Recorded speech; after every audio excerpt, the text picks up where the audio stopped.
ஆரம்பத்திலிருந்தே show runner ஓரன் ருசியல் spider நாயரை ஒரு துணிச்சலான புதிய திசையில் கொண்டு செல்ல விரும்பினார். நன்கு அறியப்பட்ட மூலக்கதைகளை மீண்டும் சொல்வதற்கு பதிலாக ஒரு கதாநாயகன் ஏற்கனவே. இந்த படைப்பு ரீதியான முடிவு முக்கியமானதாக இருந்தது, ஏனெனில் அது கதையின் தொனியை கணிசமாக மாற்ற அனுமதித்தது. மேலும் அது ஆழமான உணர்வுபூர்வமான ஆய்விற்கும் முதிர்ச்சியான கதை கட்டமைப்பிற்கும் வழி திறந்தது. ஏனென்றால் அது நான் சொல்வதற்கு மிகவும் சௌகரியமாக உணரும், எனக்கு மிகவும் பரிச்சயமான ஒரு கதை. நான் இனி ஒரு உயர்நிலை பள்ளி மாணவன் அல்ல. இந்த கதாபாத்திரத்திற்கு என்ன நடக்கிறது என்று பார்ப்போம் என நான் உண்மையிலேயே நினைத்தேன். இதன் விளைவாக இந்த அணுகுமுறை ஸ்பைடர் நாயருக்கு மேலும் சிந்தனைமிக்க மற்றும் யதார்த்தமான தொனியை அளித்து அதை முந்தைய ஸ்பைடர் வெர்ஸ் படைப்புகளிலிருந்து தனித்து நிற்கச் செய்கிறது. கதாபாத்திரத்திற்கு வயதான தோற்றத்தை அளிக்க முடிவு செய்யப்பட்டவுடன் நிக்கோலஸ் கேஜ் இயல்பாகவே முதன்மையான தேர்வாக ஆனார். சுவாரஸ்யமாக இந்த தேர்வு நடிப்பை பற்றியது மட்டுமல்ல, கதாபாத்திரத்தின் அடையாளத்தை வடிவமைப்பதை பற்றியதாகவும் இருந்தது.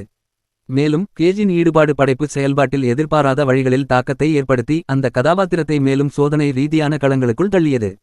அவர் மேலும் கூறினார், அதன் பிறகு நீக்குடன் சேர்ந்து நாங்கள் மேலும் கேஜின் தனித்துவமான நடிப்பு பாணி ஸ்பைடர் நாயர் கதாபாத்திரத்திற்கு ஒரு மாயாஜால தீவிரத்தை கொண்டுவந்து அக்கதாபாத்திரம் ஒரே நேரத்தில் மனிதனாகவும் அமானுஷ்ய சக்தி கொண்டதாகவும் உணர உதவியது.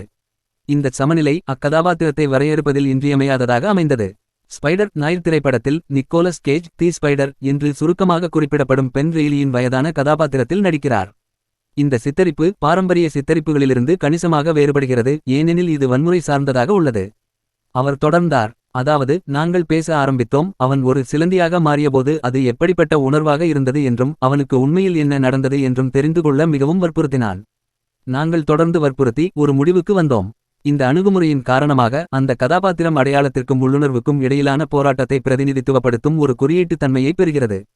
மேலும் இது வலுப்படுத்தும் ஒரு பன்முக உளவியல் முரண்பாட்டையும் அறிமுகப்படுத்துகிறது. இந்த நிகழ்ச்சி தற்போது MGMஇல் ஒளிபரப்பாகி வருகிறது, மேலும் மே 27 அன்று பிரைம் வீடியோவில் உலகளவில் வெளியிடப்படும்.